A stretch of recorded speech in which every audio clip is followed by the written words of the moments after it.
আচ্ছা বলো তো, মেয়েরা বিয়ের পরে কিসে আটকায়? মেয়েরা আটকায় সংসারের মায়ায়। মেয়েরা বিয়ের পরে এই সংসারের মায়ার কারণে সব বদঅভ্যাস ভুলে যায়, সংসারটাকে ভালোবেসে খুব যত্ন করে আগলে রাখে। জানো তো, আমি আমার এই সংসারটাকে খুব ভালোবাসি। আমার সংসারে কারো হস্তক্ষেপ নাই। আমার যেমন ইচ্ছা, যেভাবে ইচ্ছা আমি কাজ করি। আজকে রাতে না ভালো ঘুম হয়নি, সকালবেলা ঘুম ভেঙে গেছে ভোর 5টার দিকে। তা হচ্ছে ছোট বেবি রেখে ওঠা যাচ্ছিল না, এজন্য 6টার দিকে ঘুম থেকে উঠে পড়লাম। উঠে বাসার বেলকনিতে আমার ছোট একটা উঠান আছে, সেই উঠানটা ঝাড়ু দিয়ে আমার ফুল গাছগুলোতে একটু জল দিচ্ছিলাম।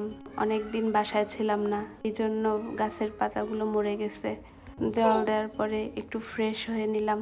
আমার ছেলে আর তার বাবা দুইজনে ঘুমাচ্ছে, এই জন্য কোনো সাউন্ড না করে আস্তে আস্তে কাজগুলো করতেছিলাম। ফ্রেশ হওয়ার পরে চলে গেলাম আমার কিচেনে। এক গ্লাস জলের ভিতরে অল্প একটু লেবু আর একটু মধু দিয়ে খেয়ে নিলাম। জানো তো, দিন দিন না অনেক মোটা হয়ে যাচ্ছি, তাই নিজেকে একটু কন্ট্রোল করার চেষ্টা করতেছি। তারপর চলে গেলাম আমার বেসিনে থালা বাসন জমে আছে, থালা বাসনগুলো পরিষ্কার করে এখন ভাত বসিয়ে দেবো, যাতে বাবু ঘুম থেকে উঠলেই আগে ওরে ভাত দিতে পারি। আজকে তোমাদের সাথে অনেক গল্প করলাম, এখন তাহলে আসি।